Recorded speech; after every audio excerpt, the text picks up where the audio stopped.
Interact together. So I'd like, since we have such a small group, I would like people to come into the forward roles tonight. Yeah, someone.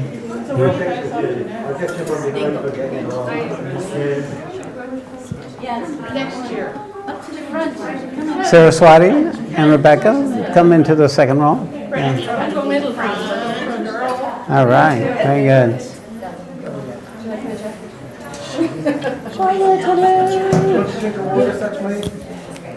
Oh, yeah. Sparkly would be super. I'm good. Just on two shoulders.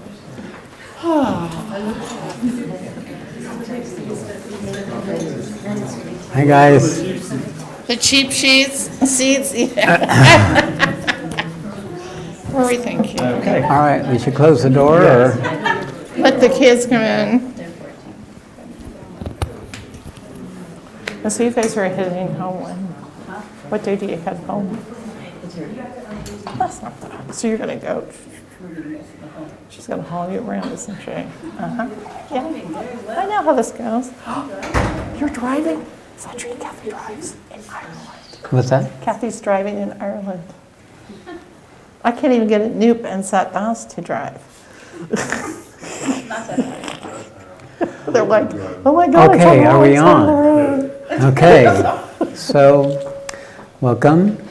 I'm Satri. This is Satchamai. Hello. And this is Ireland Satsang number 2, post 4-day retreat. So how many of you were in the 4-day? Raise your hand. Okay, almost everyone. We got 3 new people, so 4 new people. Oh no, who's never been in front of and with you before? Yeah, so this is the first time you've come to gathering with me. All right, okay, so good. All right, well, welcome. All right. Thank you for coming. Yeah. And this is Satchamai, and Satchamai's. Oh yeah, so I'm supposed to say I'm not the token wife. I get emails about that. Hi everyone, thank you for saying that. I'm actually, for those of you who've never been here before, Satri and I are married about, is it going to be 35 years this year or 34? I can't remember. I can't remember. That's what happens. But we were married 13 years when he had his awakening. So I've been through the whole process, which we're not going to talk about. But it was different. It was unexpected. Definitely unexpected. So that's all I can say. All right, so we're still together, so that's yes, something. very much, and engaged. And I wouldn't be here if it wasn't for her. He keeps saying that. Yeah, literally, she is the person who's been able to organize and schedule an entire European tour. This is the 3rd year, right? Yeah, and we've already scheduled next year too. So, I wouldn't even know how to do this even if I was inclined. So she is the one that opens doors that I wouldn't otherwise go through. You could say that's what the opportunity of any committed relationship is, that each other become an opportunity for you to go through doors you wouldn't go through on your own. So Satchamai is an endless doorway for me in terms of being able to join in with a shared vision we have about the nature of the work we're doing and the impact it's having on people's lives, and in bringing forward the teachings and the support and the various forms of structure that are supporting people in their spiritual unfolding.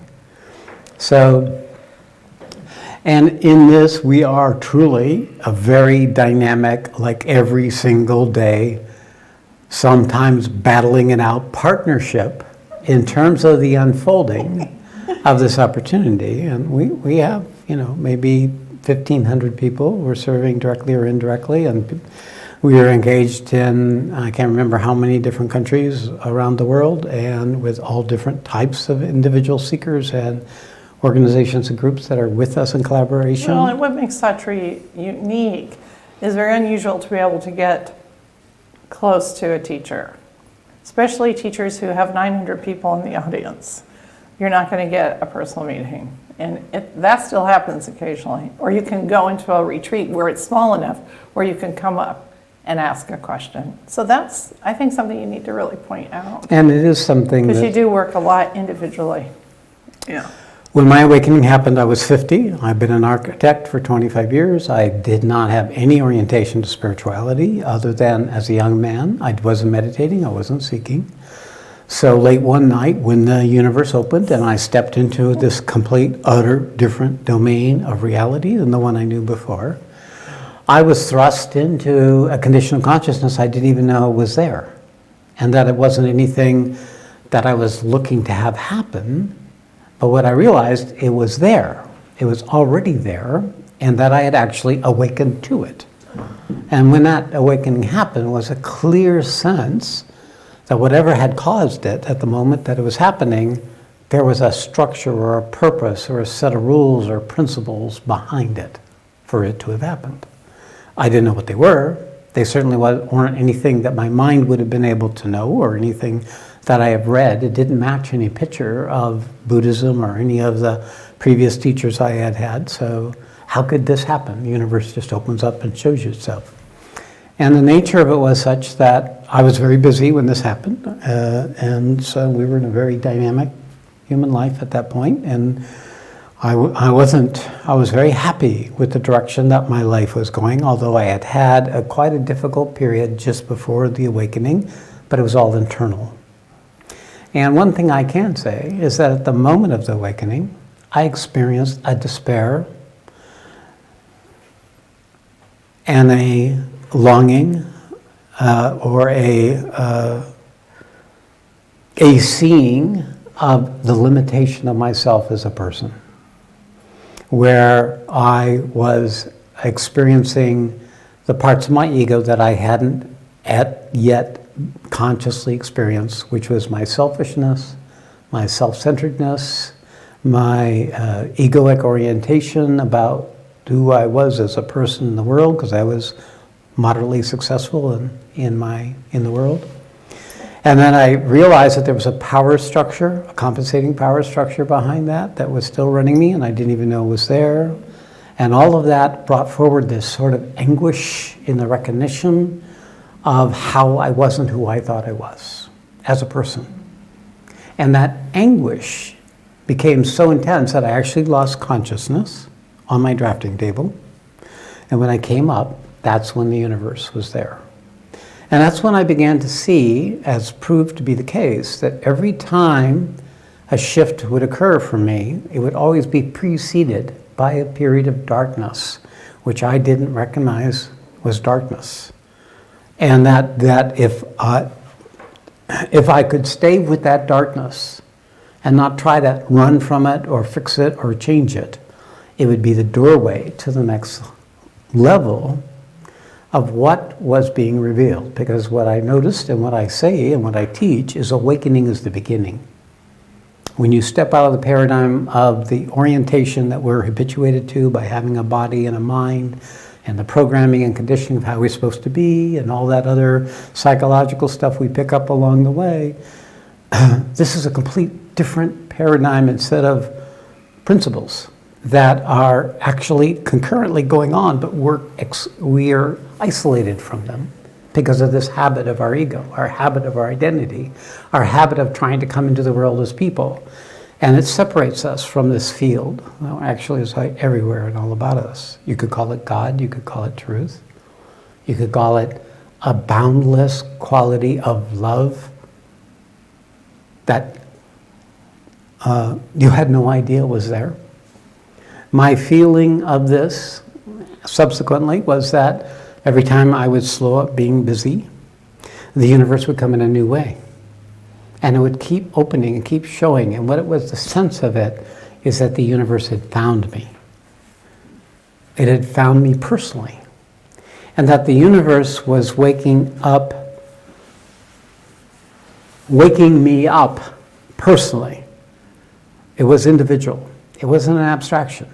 It was intimate. It was deeply, profoundly powerful in my whole system. That I was meeting something people would call God, right?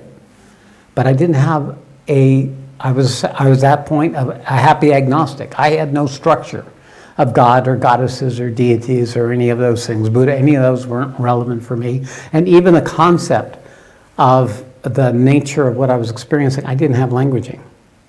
I was an architect. I wrote specifications. I wrote instructions for constructing buildings. I did not have the poetry. I didn't have the music. I didn't have the way of being able to even speak what had happened to me. And when I would try to speak of it to my friends, some of whom were spiritual seekers, they didn't know what the hell I was talking about.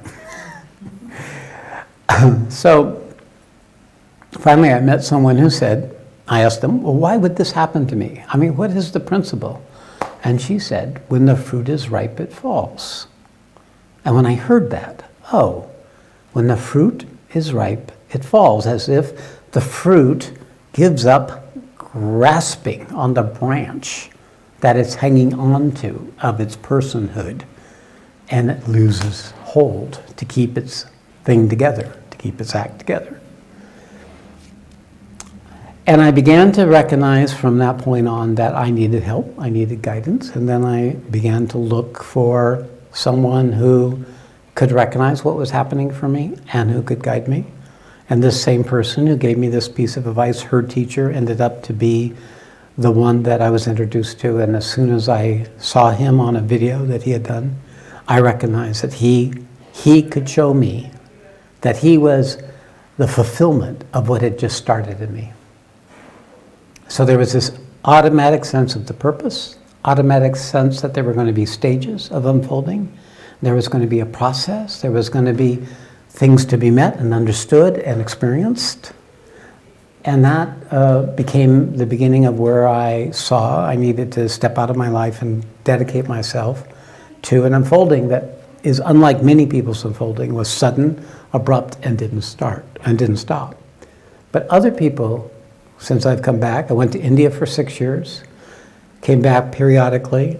After 6 years, my teacher sent me to the United States to start a retreat, a center in Sacramento, California. I was a spiritual teacher, and I was a new spiritual teacher, but I was still very connected to my teacher. And I was with that, I did that work for about 3 years, 3.5 years, and then it just completed.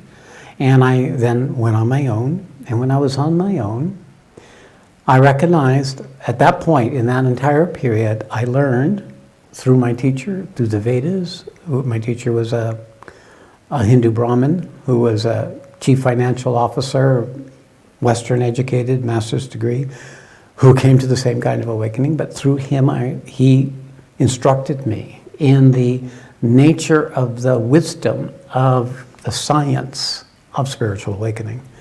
That it's stages that we all go through, just like as a human being. We start as a child and we grow into our childhood, and then into our our adolescence, and into our early adulthood, and our mid-adulthood, and our more mature adulthood. The spiritual path is also a traversing of a process of stages. When I began working, I recognized how much what had happened to me was relatively rare, maybe very rare, and that most people are in a progressive unfolding, an awakening unfolding in the midst of their life. And they're not recognizing that that's what's happening. They're misinterpreting the symptoms of the awakening as something you wouldn't want to experience, as something you want to avoid. The human ego wants to avoid these darkness periods that are actually the doorways. So most of my work since then has been about organizing a teaching that would be accessible to Westerners, that could explain in English, in my language, but as a Western trained, educated person, to other Westerners, the secrets and the occult strategies and information that is not widely available in the West, or if it is, it's in segments here and over there and over there. There was not a cohesive teaching. For me, the cohesive teaching was the experience itself that didn't stop, that continued still to this day, was a series of unfolding of principles and structures, laws that govern the entire organization of the development of consciousness. just like there is gravity, right? We have people in the United States who think gravity is fake news. We have people like that in the United States. So the proof of this is they should go fly off of a building. And then they'll find out if gravity is fake news or not. Unfortunately, they will not be able to carry that lesson into their life likely. But there are some principles that are like physics in the whole domain of consciousness and the unfolding of consciousness, that once you can begin to recognize them, understand them, and align and respect them, you can get carried on a current of unfolding, and your life can grow in ways that it couldn't before, in which your understanding could support the experience of the spiritual development that occurs, so that you can collaborate more consciously with it. It often happens on the spiritual path that right when a person is about ready to make a breakthrough is where the old structures of the personality overtake them and have them pull away from the opportunity. Without guidance, you wouldn't know that that was a doorway. You wouldn't know how to stay in the process of those transitions as you push through an old membrane into a new domain of consciousness. So my teachings pretty much is like this. It's mostly experiential. People who are open to the transmission that comes through me can feel it. It tends to strengthen the person's own natural longing and aspiration for something greater.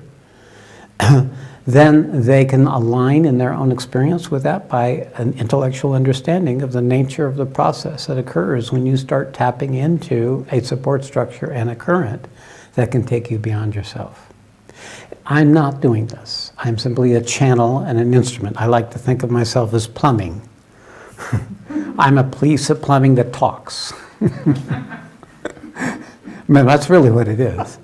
And that's the foundation of what I'm doing. Now, all the rest of it, of course, is so that I can be here. You know, we've been doing this work since 2009. We organized as a nonprofit in the United States. In Satsang, you had a lot of experience with nonprofits.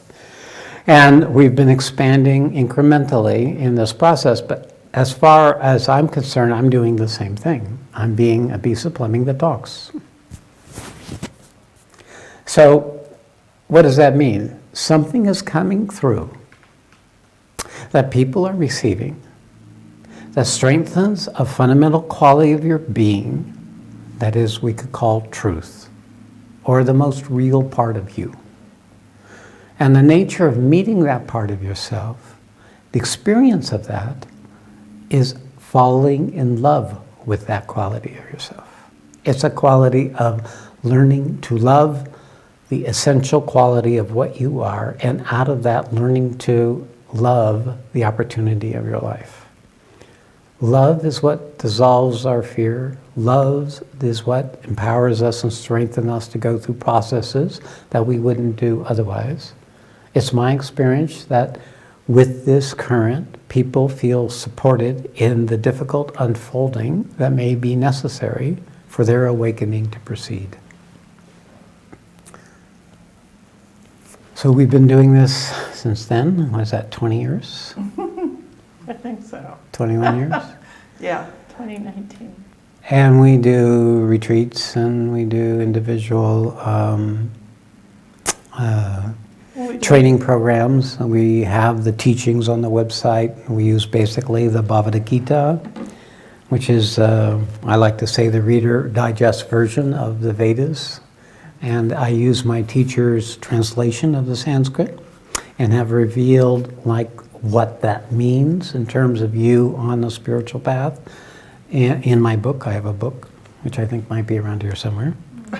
But on the website, we have all these revelations, which were done in videos for free on the website. So literally, there's so much free. My sense of it is that if people are looking, sincerely looking, this can be found. And they find it to support themselves in whatever way they feel to. It might be just the information. Maybe it would be listening into some of these remote calls. See that little device? There's people on the other side of that camera remotely listening to this conversation. They've listened to many satsangs, so they're waiting for me to get over this part. I know what you're thinking.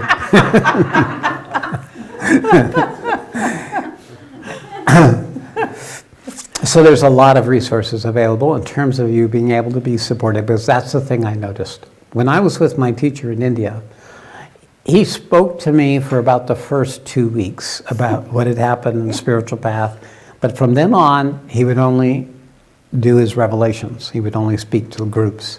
So I didn't have anybody to answer my questions. I didn't have anybody explain what was going on. I didn't have anyone telling me what I needed to do. The only thing I knew was my own intuition and my own experience was telling me, and what it was telling me is stay in the process, because India was not a place I ever wanted to go to. I had nightmares about going to India with my teacher, and they all proved to be true when I went there.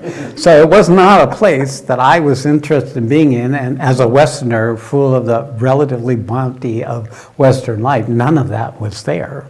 In a hot, sweltering place with intermittent electricity, with temperatures pushing, 45, 50 degrees Celsius on a regular basis. So, in that arena, I was recognizing that I was frequently meeting dark structures, resistances in my system that didn't want to be with it, and that every time I stayed with it, because I didn't have any other place to go, I broke through. And I began to see the nature of, in my own experience, that no matter what was coming up, if I stayed true to my seeking, it would break through on its own, and it would just keep breaking through. And I began to teach people who would come to my teacher, and I say, look, the secret of this is just stay in the process. Don't run away. But they all ran away. And my teacher just gave up working with Westerners for a long time. But I recognized that when I would start explaining my own experience and the process and giving information, that they could stay in the process, some of them longer. And it was always my mission to be able to come out and share this in a way that was accessible to us Westerners, in a way that we could collaborate with consciously and not get rid of the mysticism and the ritual and the magic and the outer addiction to the form of the teacher, and be able to tap into this natural unfolding that's actually an inherent possibility in all human beings, because that's what happened to me. Something that was inherent in me unfolded, actualized, and I know without a doubt that that same potential is in every person I meet who's turned in some way to the spiritual path. No doubt. That's why we're here. We're here to wake up to that quality of truth and love that we are. And then, when it's established sufficiently, bring it into our life as part of our lived unfolding to work through the structures, the tangle of the conditioning and the orientation of our limited human life, and be able to use that as stepping stones into coming into life with a spiritual being. So a human being coming into experience as a spiritual being. So instead of a human being having a spiritual experience, you become a spiritual beings having a human experience. That's a good summary of the transition. When your identity with your human ego switches to your identity as a spiritual being, then your human ego stops being a problem. It simply becomes a modality by which you can come into life. And if nothing else, it allows you to come into life ways you would never have been able to do without the awakening. So, in my teaching, it's not about leaving the world behind, although for periods of time it's helpful, but learning how to live life, aligned with the spiritual possibility that is inherent in human life. So, both carry something of the reality. Spirit has a reality, human life has a reality. The same reality lives us. This learning to be able to come into life fully is the fulfillment of our spiritual awakening. Most people, when the spiritual awakening happens, they leave behind their life. avoiding going back into their limited self. And therefore, this possible integration of these two principles that we all carry can never be fulfilled. But in this path, and it's the path of the Bhagavad Gita, it's the path of some traditions, that human life is a spiritual yoga, a spiritual sadhana, if you have the right recognition of the truth of what you are, rather than the ego and the conditioning and the negativity and the fear of what you are. Okay, so I think that's enough of an introduction.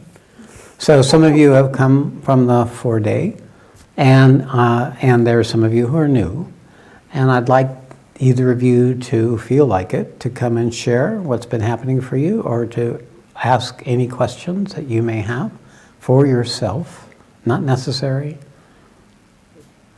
All I can say is, if someone doesn't come forward, I'm going to keep talking. I'm threatening you. And then people are on the video are praying that someone will come forward. Like, I know he's All right. Natalie. Yay! Hey, it's me, it's Natalie. Yeah. No talking until you're up there with the mic. Yeah. All right. You're not being recorded if you know the mic. You know what's fun is, so Natalie works for us in the United States, and we live in a new Dharma property, and the office is half of the house. So we have 3 staff people we've become really good friends with. But so Natalie, I said, hey, who would like to come to Ireland to help? And Natalie's like, me. I love Ireland. So one of the things we did, we went to open mic.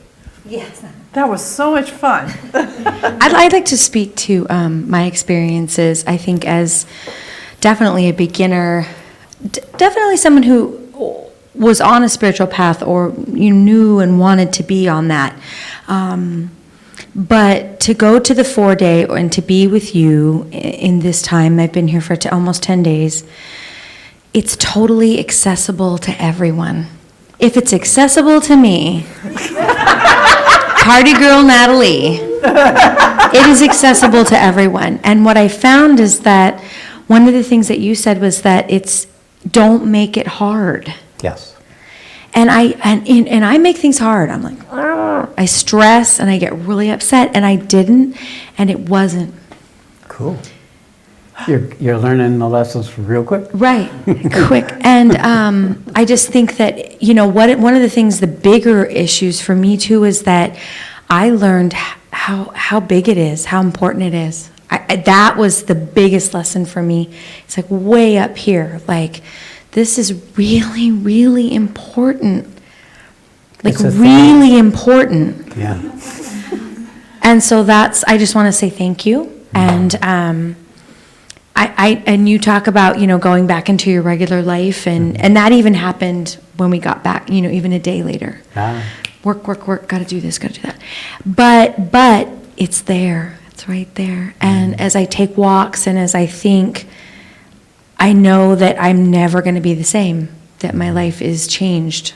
And so I think if anyone here thinks, you guys all know, right? I mean, to be there was,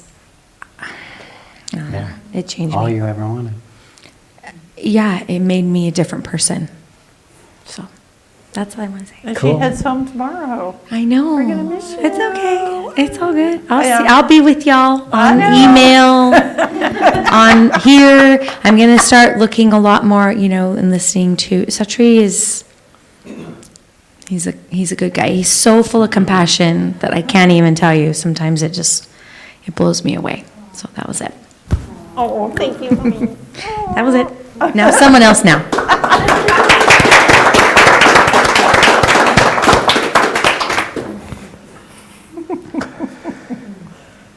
Okay. Yes, come forward. Charlotte, hey.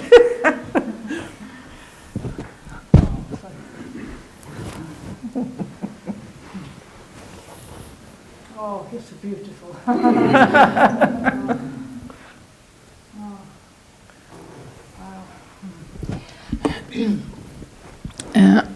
I would like a question from Lake Tahoe.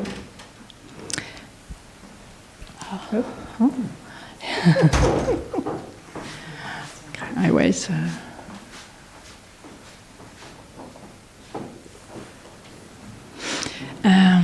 So I had a pyramid going down, the top down here, Okay. and there's a pyramid going up. Were they pointed, one pointed down? Down and one up. Okay. Good. And so I was sitting in a Merkaba. I think I was in a Merkaba. Okay. And it was like I was sitting in a diamond, and it was so wonderful. And then on the top of the pyramid, there was like a halo, but it was lying down on the top of the Yes, I pyramid. understand.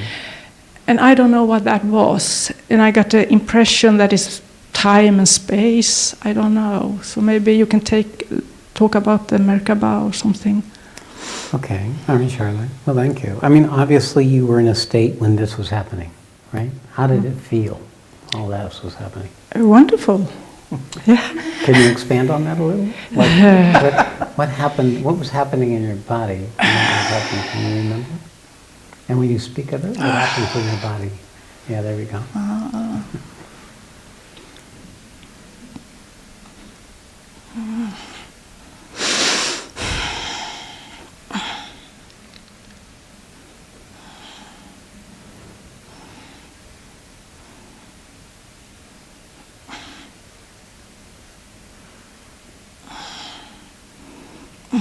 I got the feeling that it's grounding. Good, Something. Yeah. good. That's good information, grounding Yeah. in your body. Yeah. Good. Okay, then that's the way to understand this. Now, how about the pyramid pointing up? What did you notice about that in your body? The pyramid that's coming from below, coming up.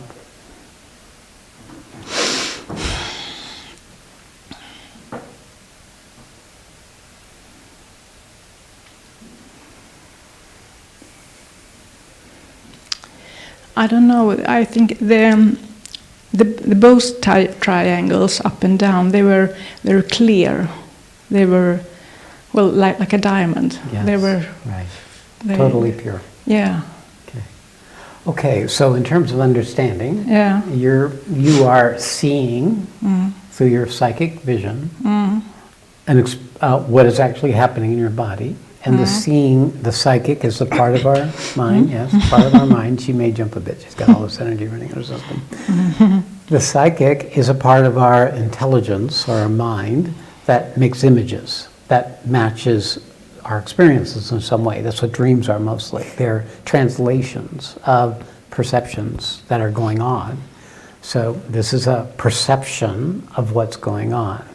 And my teachings are basically that there's a force that descends from above, that comes into the upper part of the body, and it awakens a force that's buried in the center of the earth that comes up also through our body, and that the two meet in us, and that the human body is the nexus, the intersection of these two forces descending from above and force rising up from below in response.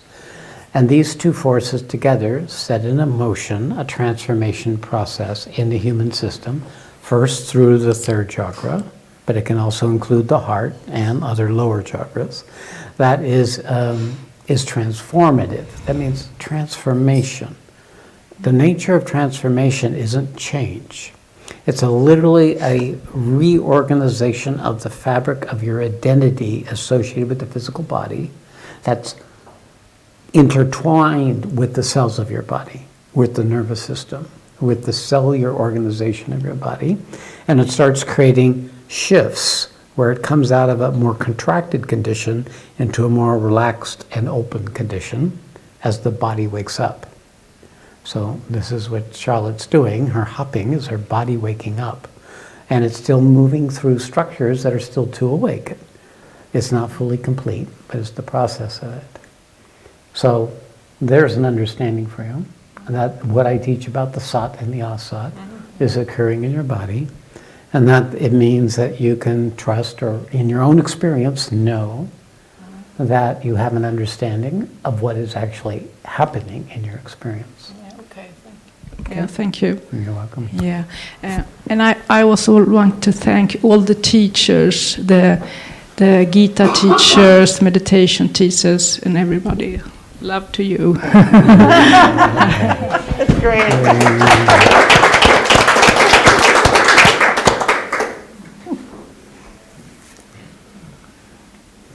There's so many levels to this conversation. You're not even going to be able to find out until you start poking.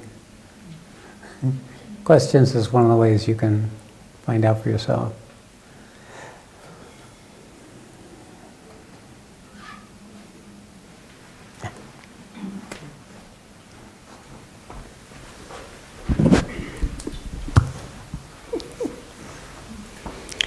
Hi guys, I'm Brenda. Take two. You look nice tonight. Thanks. Yeah, the Had a 4-day shower. retreat is it's kind of like a slumber party. So we get to see ourselves with each other and our worst presentation. So this Or the most relaxed. or the most or certainly the most relaxed. So we've both cleaned up our act, right? Yes, it's lovely. So if I might ask, over the 4 days, I heard in your guidelines about sitting and the stillness and not doing. Yeah. And that was really great because I kind of really sort of got it. So it sunk in. Yeah. Good. Because what I have a tendency, and this is maybe the question, is I sort of like to think about it. You know, I have this idea of, okay, sat force coming in, I'm like sort of imagining, you know, and the same with the asat, actually just sort of, okay. I'm grounding it. I can feel this bringing it up, and then I sort of go into playing with it quite a bit. So I kind of think in some ways... It's okay. It's okay. It's So okay kind of, because it is a discovery that you have to go through to understand the nature of the forces of your awakening and the consciousness, because the teaching points to it, but this is your own experience. So when you can find that when you think of an experience you've had, you actually bring it forward. So you can use your intelligence, you can use your attention to recover experiences that were glimpses of what it is that's coming as part of the way you experiment and explore and discover.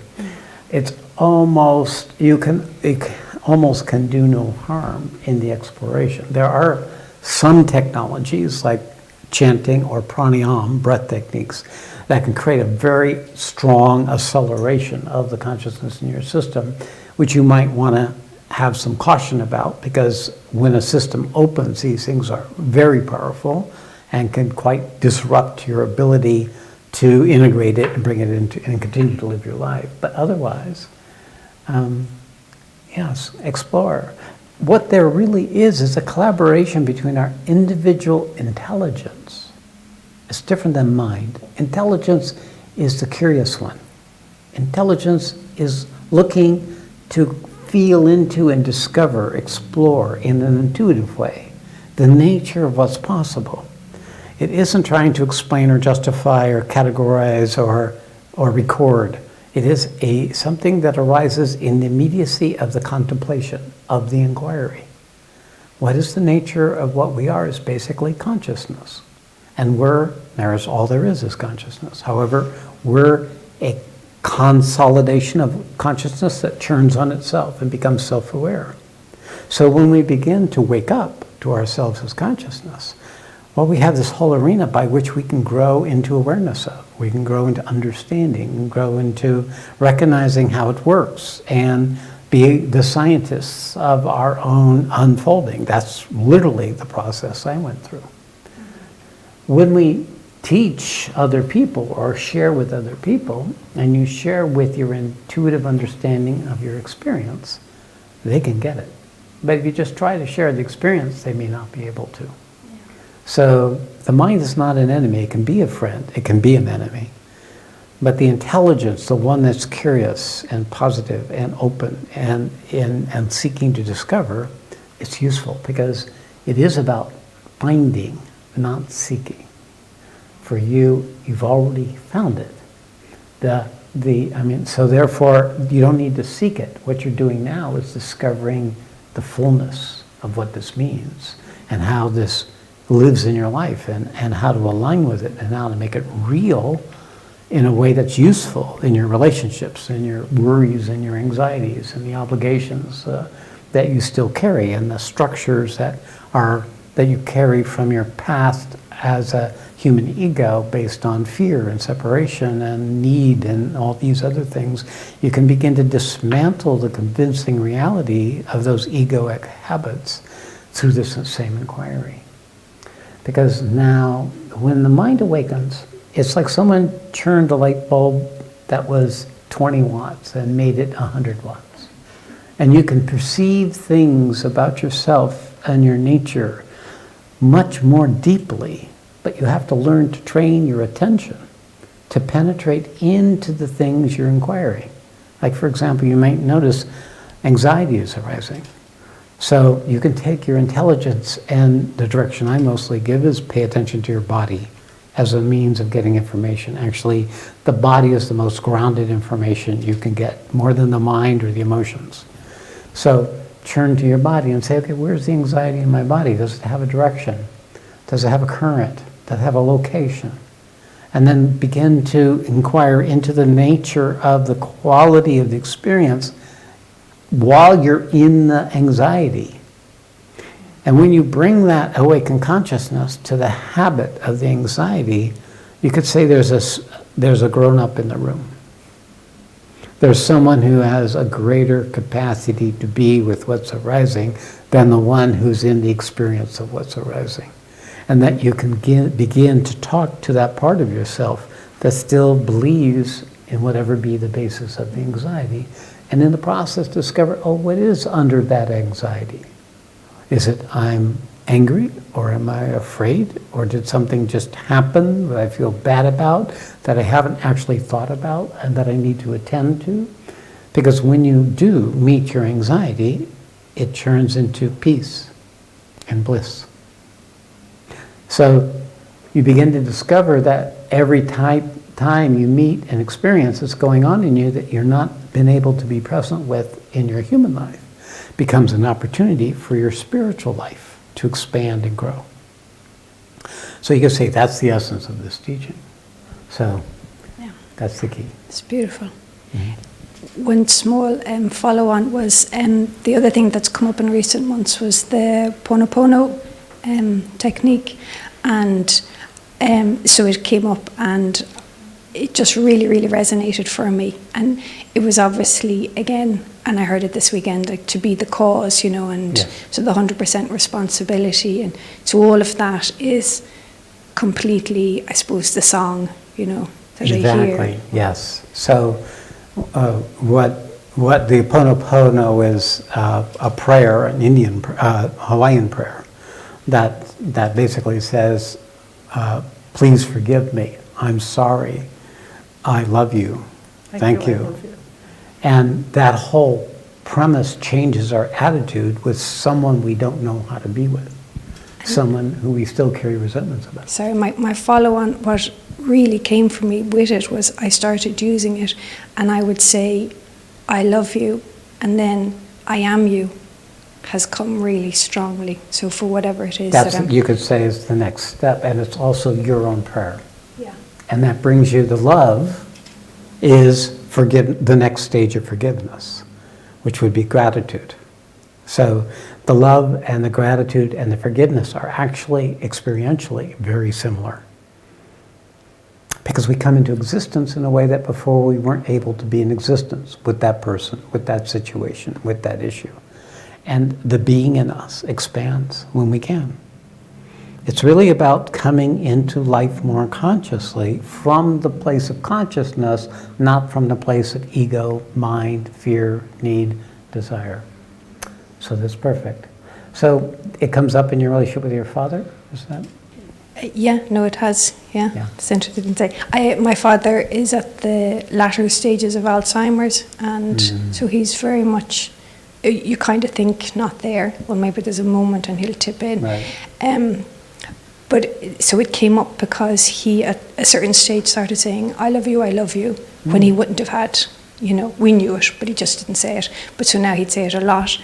And I just heard it, and I started saying it, and I started saying, I am you, in the same, have a little loop going on with him. you know. So you're actually connecting to his being who is there, even Yeah. though his mind isn't able Yeah. to be with you. Yeah, so it's been beautiful for the Deepening. passing, for the knowing of the passing. Preparing the reconciling of the relationship, and that is really what you want to do with those who you have trouble being with, is reconcile with the person that they are, no matter how they impacted you or how much you believed you were the victim of it. And in that process, you free yourself. So this is one of the aspects of bringing spirit to the human life, is discover the areas where we can't forgive or haven't learned to let go or get off of an orientation that keeps us, in fact, in a diminished position where we feel we have to protect ourselves. Where, in fact, that if we can own our own experience, we can begin to come out of that victim, being the victim of other people, being the victim of our repulsion, being victim of our fear, being where it defines what's possible for us, rather than be a entry point into a more full relationship with existence. So when we can come to this, what I call be a cause, is that in fact, everything that has ever happened to you, everything you've ever learned has happened to you. There is no father out there if you didn't have the experience of father, or the story of father, or the memory of father. We are the carriers of all the things we've ever experienced, all the things we've ever known, bad and good, no matter who was the outer form of those lessons. When we can begin to recognize that all the conflicts and all the troubles and all the fears that we carry are actually, at the moment we're bringing them up, not likely to be in our immediate environment, that we can begin to recognize that we can actually start changing our relationship with those things right here, right now. It's really an attitudinal shift. You come from one old point of view and shift into another point of view. It's just a point of view, which actually happens within the domain of consciousness, not in the domain of mind. Although mind might be the one to recognize it, it actually happens when we're willing to shift, when we're willing to take a chance, when we're willing to let go. You could call that surrender. The act of willingness is also an act of love. And in that, we empower our ability to come into life. Because then anything that before seemed to run us or victimize us or limit us can be converted into something that nurtures and expands our ability to be in a more true and compassionate relationship with everyone and every circumstances that may arise in our life. Right. Super, thanks so much. Yeah, thank you so much.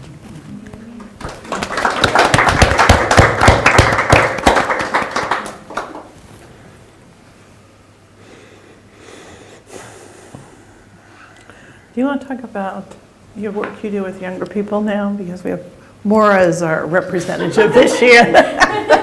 Token young person. Amsterdam was much different, but here you get to be the token. So I think it's pretty cool what's Mark, happening. do you have any questions? Anything on the board? All right. You All don't righty. have to. That's fine. I don't. Well, I will speak a little bit about it, because what I've noticed as I came back into life and started teaching was that much of my work is beginning to attune to the collective consciousness, that there is an unfolding and the collective level that's affecting our individual spiritual development, and that we're in a time in history where more people are awakening than ever before in life. And I was noticing that the younger the person is, the more ready they are to awaken.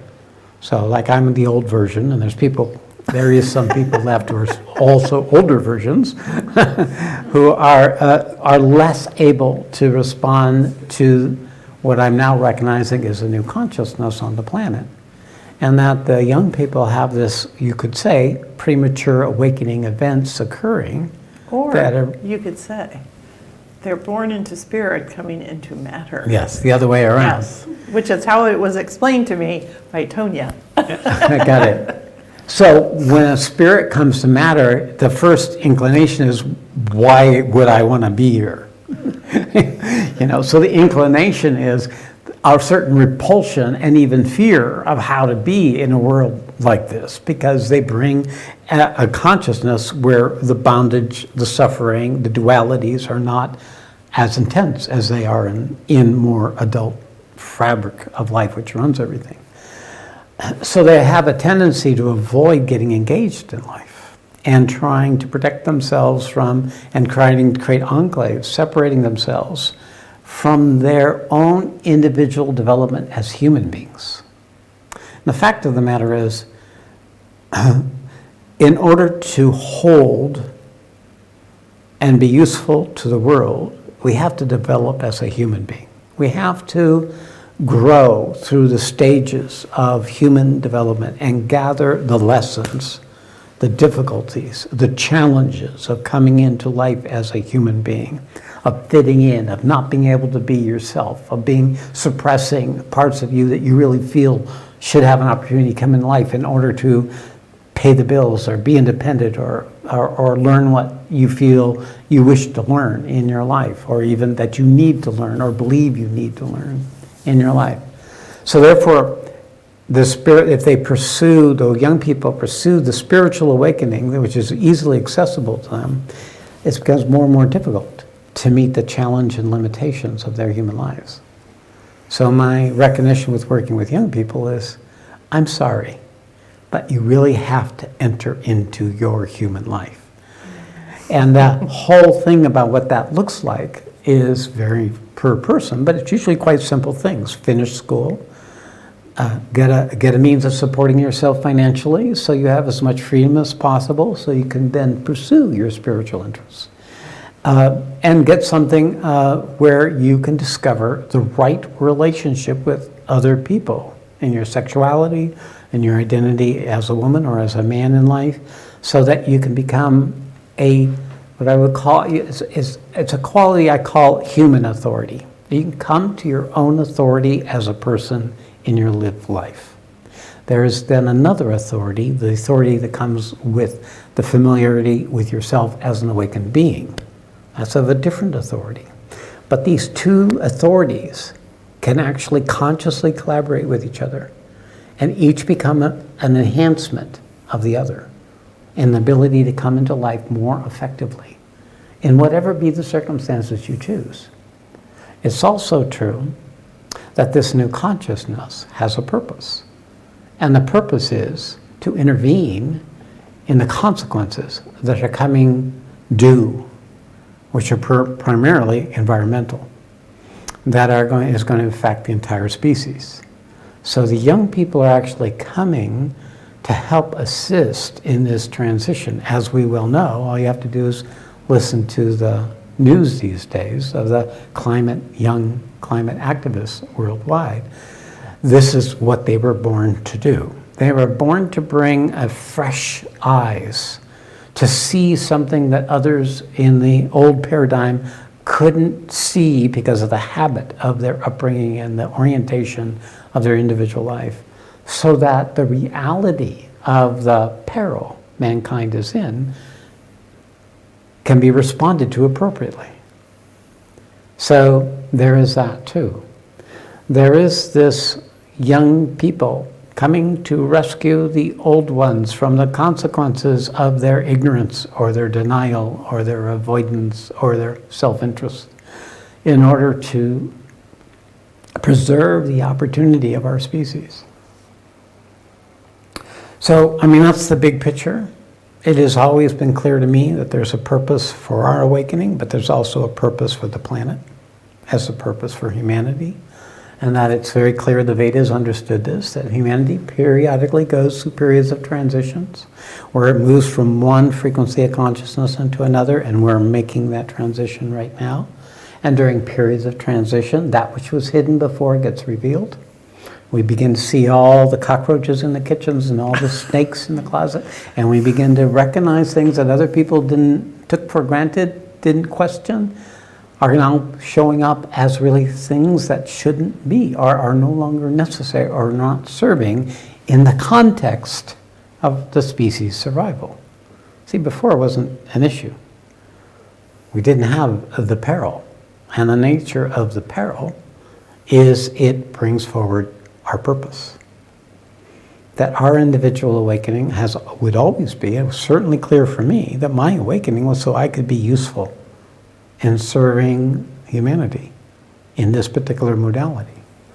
And I do know, and I do speak, that every person who comes to me is pulled to this particular path because of the opportunity of joining in and participating in this unfolding purpose of humanity by converting our own individual awakening into a means by which we can bring our consciousness, not necessarily our outer actions, although those are probably also to some extent helpful and necessary, but our consciousness into alignment with meeting the darkness that right now mankind's not able to meet for the most part.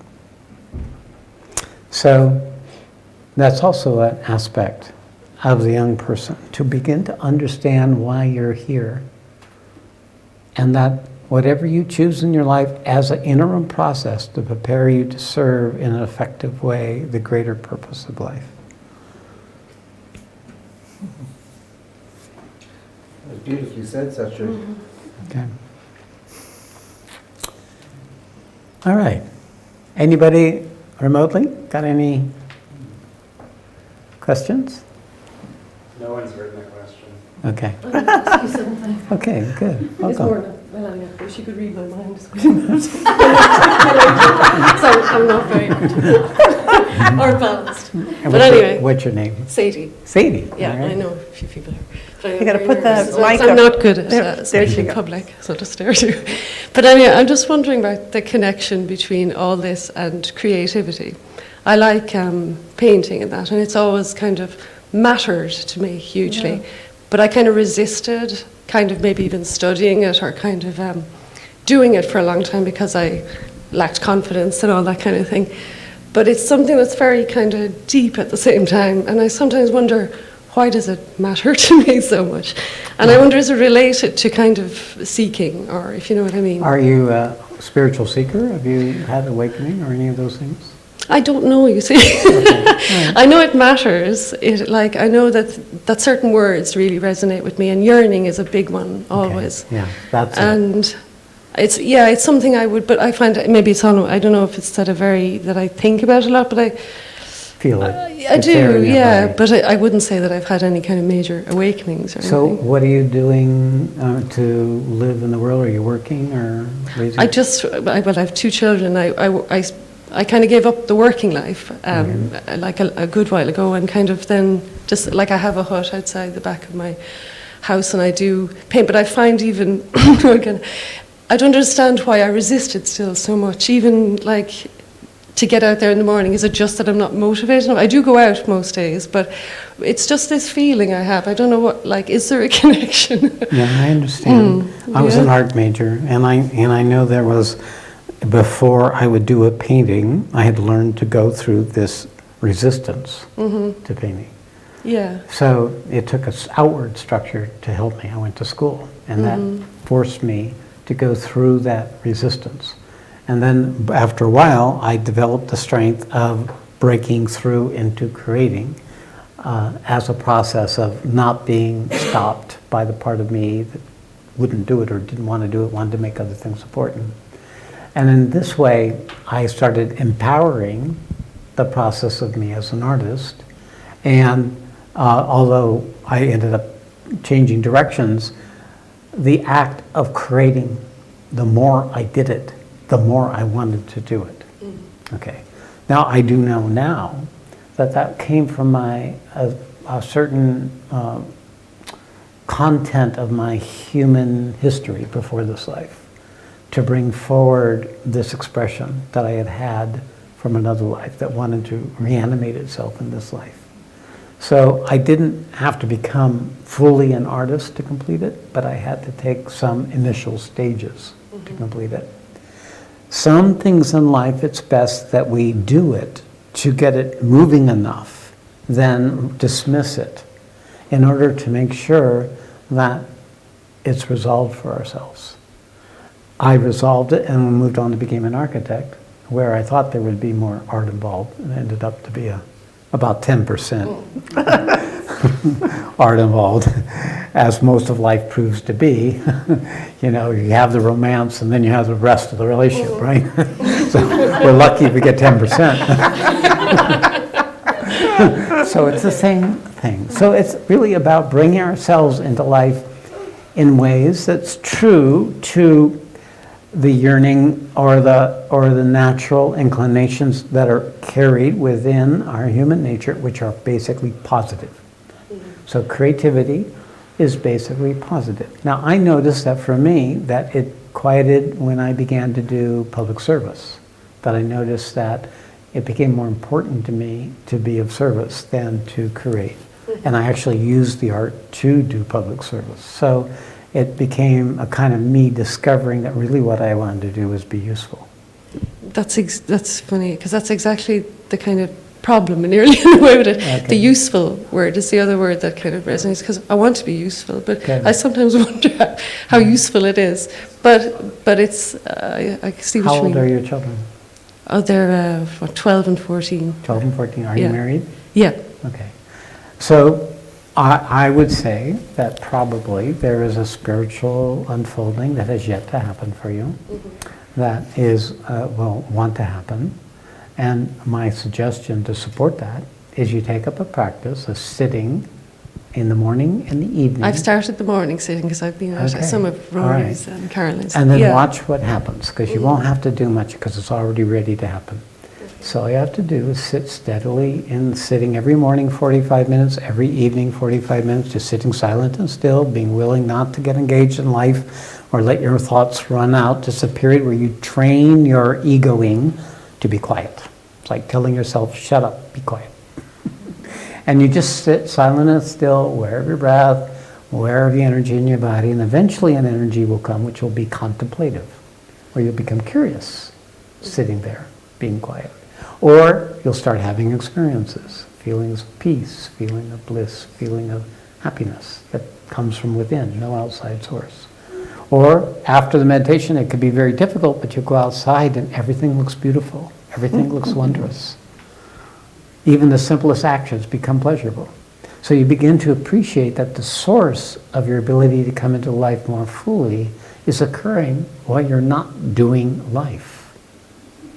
And you therefore intervene in your 24-hour day for a 45-minute period, hour and a half, and that starts neutralizing the convincing habit of your old personality, of the other things you made important, and reducing the conflict between your mind and what your body wants to do, or what your emotions want to do and your mind wants to do, and so on and so forth. You come out of that whole domain of innate conflict built into every human being and into another paradigm of coming into relationship with existence.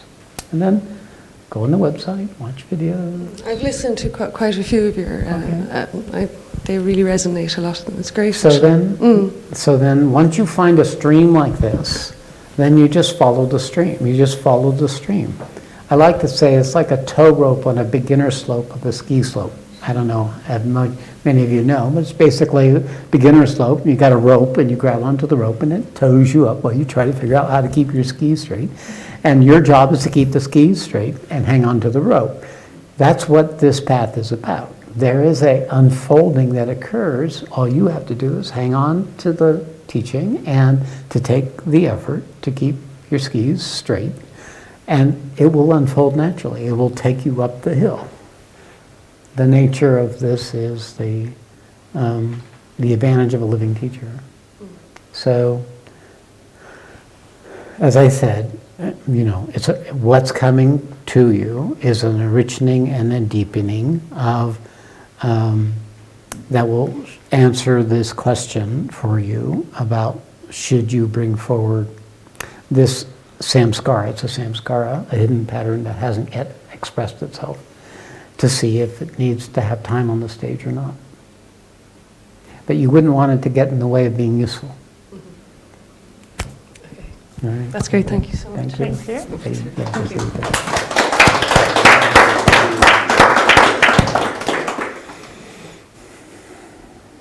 So there is a question. It's not like the most precisely worded, but I think you'll be able to work Sort through it. And it's from Kelly Christina De Silva, and she asks, how do you relate inner equanimity with social equality? I'm not sure if she means social inequality. Well, inner and outer, the tendency of a human being is to shape its inner identity, organization to life based on outer circumstances or people.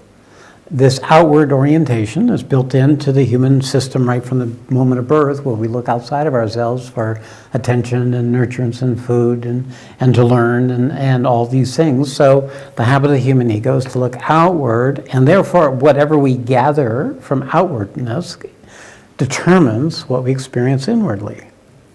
On the spiritual path, we go the other way around. We start finding a place of learning what we are already without anything outward. You can see that's the essence of what truth is. Truth is what we are without a mind, without emotions, without a story, without a body.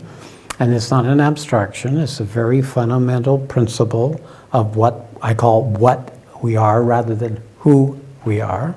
And then when we can find that principle as a felt experience or a known recognition in our body, we can then begin to enter into life bringing whatever equanimity we find to whatever is arising outside of us. So we're less reactive, less affected by negativity, less repulsed by certain circumstances, because we have found the thing that previously we were looking outward for within ourselves.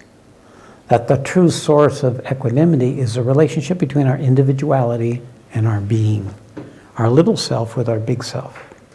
Meditation and spiritual practice brings us into relationship with that big self.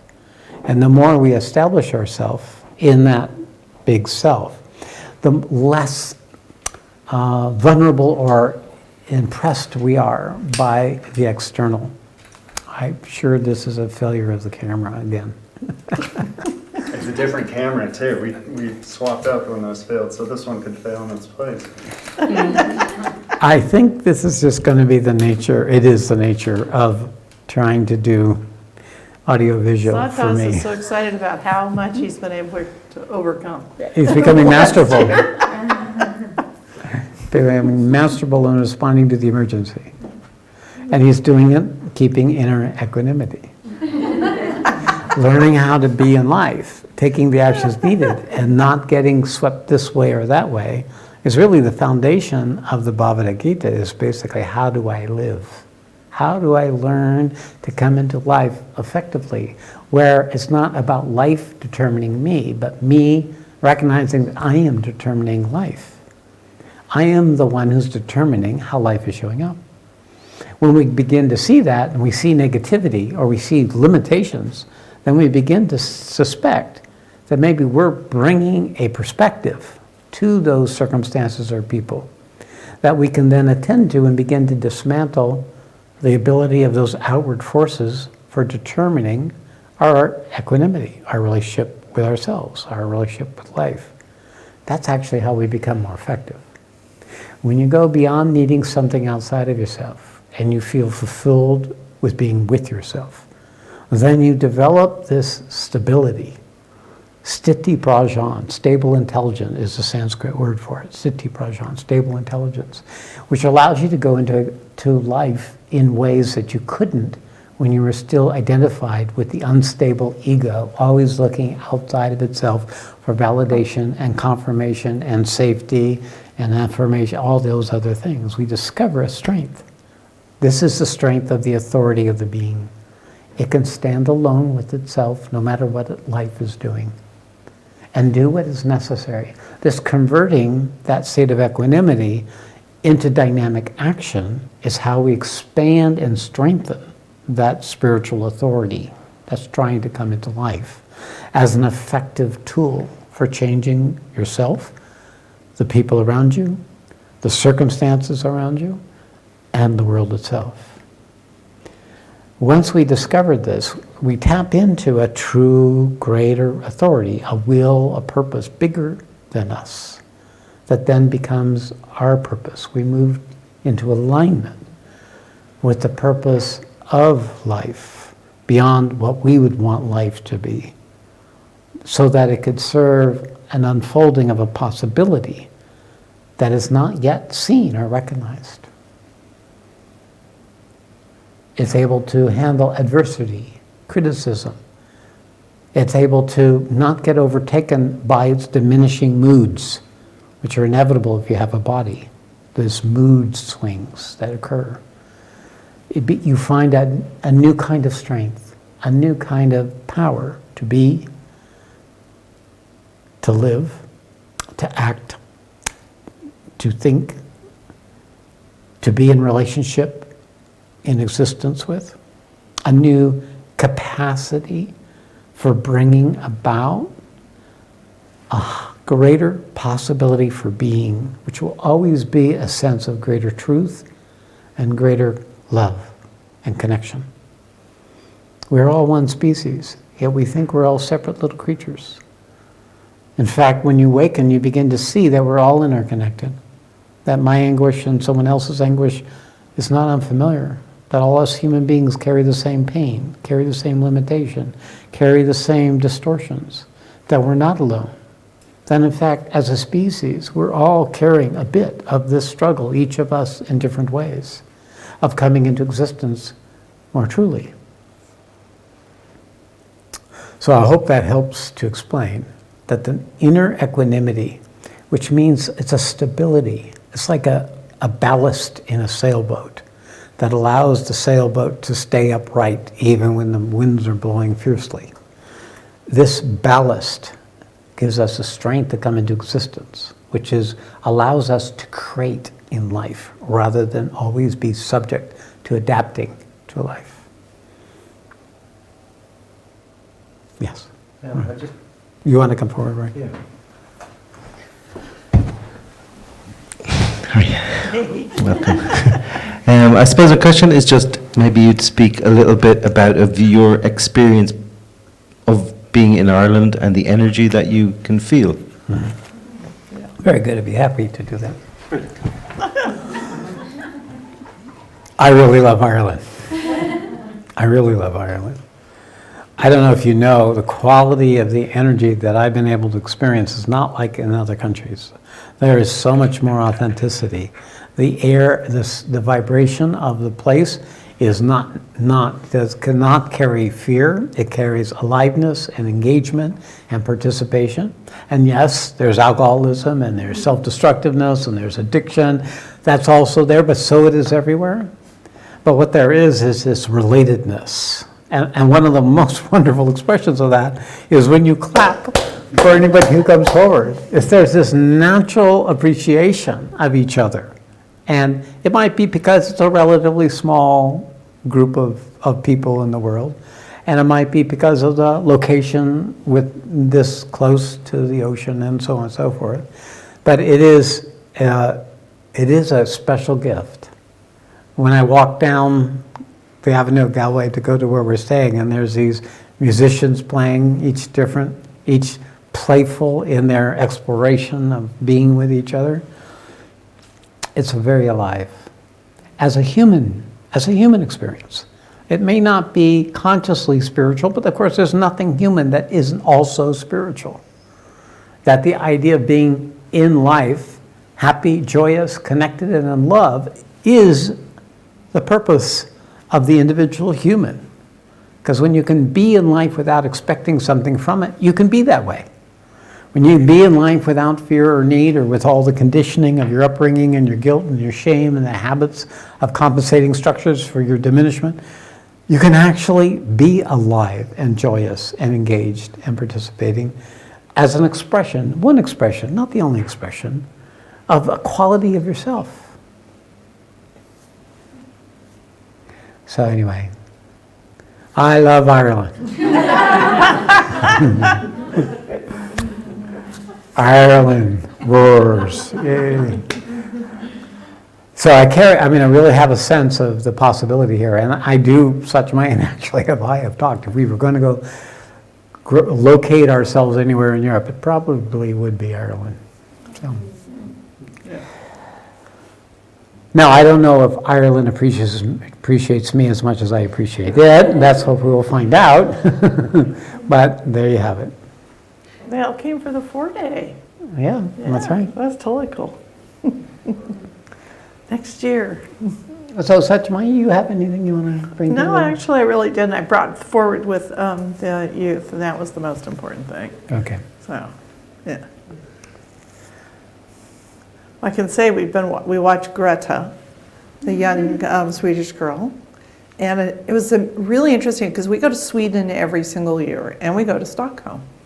And she had to be sitting outside the parliament when I walked through with Kalapriti and Kaisha In last year. 2018. But I wasn't, it was August 2018. So there was just the beginning of awareness of her. And we're like, oh, this year we can go look for her. And what does she do? She's in Comes the to United USA. States. But she's got a big job. I read something that she had written about, in response to some of the negativity that people were speaking about her. And she shared how part of when she began this exploration, and she did it with some other groups, that they used the Parkland kids as an example. There's the ones that the shooter came into the school on Valentine's Day. And now they have changed gun laws in the United States more than anyone has. And they're all young people. So, you see that they were comparing Greta to like Joan of Arc, Anne Frank. Who else was on that list? There was some amazing, the young girl in Afghanistan who was shot, who's won the Nobel Peace Prize. You can't scoff at young people, that they're carrying this. They're coming forward in this time. So if I'm going to say anything, it's going to be about that. Well, it goes to show you we live in a world that's different than what everybody has taken for granted. Yes. That there are these beings that come as messengers, as catalysts, that open up a possibility that's been wanting to unfold but hasn't been able to until that person shows up. They're catalytic, setting in motion something that's already there but hasn't been able to find a voice or a way to organize itself. How many were around in the 60s and the 70s? Yeah, a few of us, not a lot. But so both of us are from the San Francisco Bay Area, so we were right there. I was 13 and you were 17. Yeah. And went through the hippie era, all the cool bands that some of those people, Janis Joplin lived in the town where I grew up. And nobody knew, I didn't know who she was. Things like that. And the Vietnam War protests. All that going on. Civil rights. Yes. And now when I Martin Luther look King. back and I go, oh my God, I wish I could have been more conscious about what that meant. And to, kind of go back into that experience. And I say this to Maura because you're the only young person here, really hold on to this, because what is happening is Equal. It's beyond It's the beyond. normal. What was happening in the 60s, this is a That was clear, extraordinary, bigger- but this is beyond bigger that leap. extraordinary. So this is like an amazing time for you to be here. So lucky. I have a question if we have time. Yeah.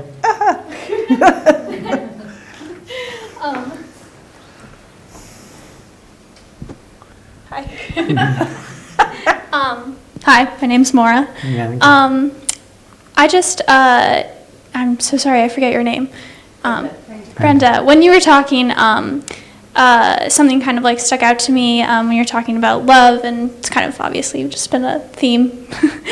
But something stuck out, like a memory from when I was really little, and I think I was at gymnastics practice with my friends, and my friend Nikki was somehow we were talking about a murderer, and I'm not exactly sure how we got to this topic, but I was like, oh well, but they still deserve love, and she was like, whoa, what? How can you love a murderer? Are you crazy? And And I was like, I don't know, like it just like You like knew you that should, like you should.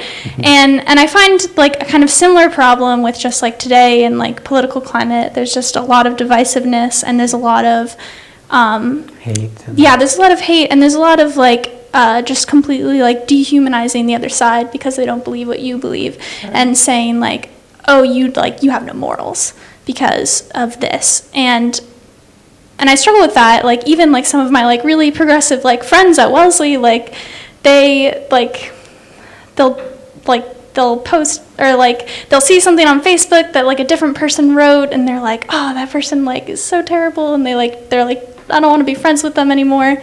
And I'm like, but that's like the opposite of what we need to do. So I guess the question, sorry, that was very rambly, but the question is like, how do you how do you explain in an accessible way to someone why you need to have that empathy and that love for everyone? Like, because it's so tempting to say that you don't have any morals. You can't. You can't. Yeah. Yeah, it's unless they're looking for a resolution. So, especially in the category of love, you can't convince somebody that they should love, because that might not be at all the frequency they're operating from. The ego prefers negativity as a way of organizing itself. It tends to gather some power when it can be the authority about anything.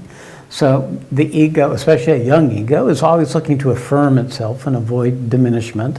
So it's looking to enhance its position with others so that it can feel more powerful, more real, more useful, whatever way, negative or positive. It goes both ways. I worked with delinquent kids, and I had the same paradigm, just went to the negativity then rather to the good. So there's not much you can do unless there's already listening. What you should do, what the opportunity is, work with those who are interested in what you have to say. So it doesn't mean, and the other part about the negativity and decisiveness and the hatred and the falsity that's going on is hold it. Knowing there's a purpose, why all of this is coming up, darkness now is coming up as it is because the collective consciousness is now awake enough that these hidden aspects that were always there are showing themselves for everyone to see. And that by bringing up the darkness, humanity is going to be more whole than in denying the darkness. It's true on the spiritual path as well. So by recognize that this inability of people your age in recognizing the opportunity is just where they are right now. And you ought to align yourself with people who are actually asking this question themselves. There's another side of this. On the other side of it is, what can you do? How can you live? So then be a demonstration of tolerance, patience, love, forgiveness, even to those friends who are invested in the negative stories. That's a demonstration, and therefore not a teaching. When you are the demonstration of what you know to be true, then people are going to be pulled to you because of the quality of your being. And they're the ones where you can talk to them of this.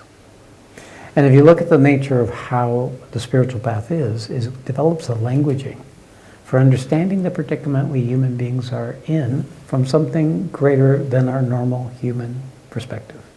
So we don't have an argument from the intellectual egoic point of view. We have a sharing from an experiential, spiritual point of view that tends to open up possibilities that would not necessarily be there. So there's the other thing that happens. So by you becoming more in touch with the quality of what you are, your own purpose in life, your own identity, your own I amness, who you are, and grow in the strength and the confidence of bringing yourself into life, the more you'll be effective in the world. And that's where it really comes down to, and that's your question. How can I make a difference in these situations? You can make a difference by being the teaching, being the demonstration, of the love, the compassion, and the wisdom. Thank you. You're Thank you. welcome. Thank you. Okay, you're, All right. We're wrapping up. Thank you all. We're going to sit without a relatively short silent sitting, very short silent sitting. We'll just do it for 5 minutes, and you can get a sense. There's something in the room right now that will become more available when we sit silent and still, even for 5 minutes. So just open yourself up. Be aware of your body. Be aware of your breath. Be here now with whatever may be arising for you.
Hari Om Tat Sat.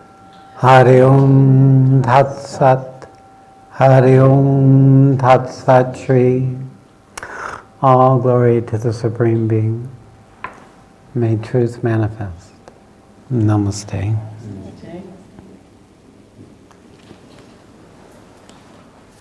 And thank you.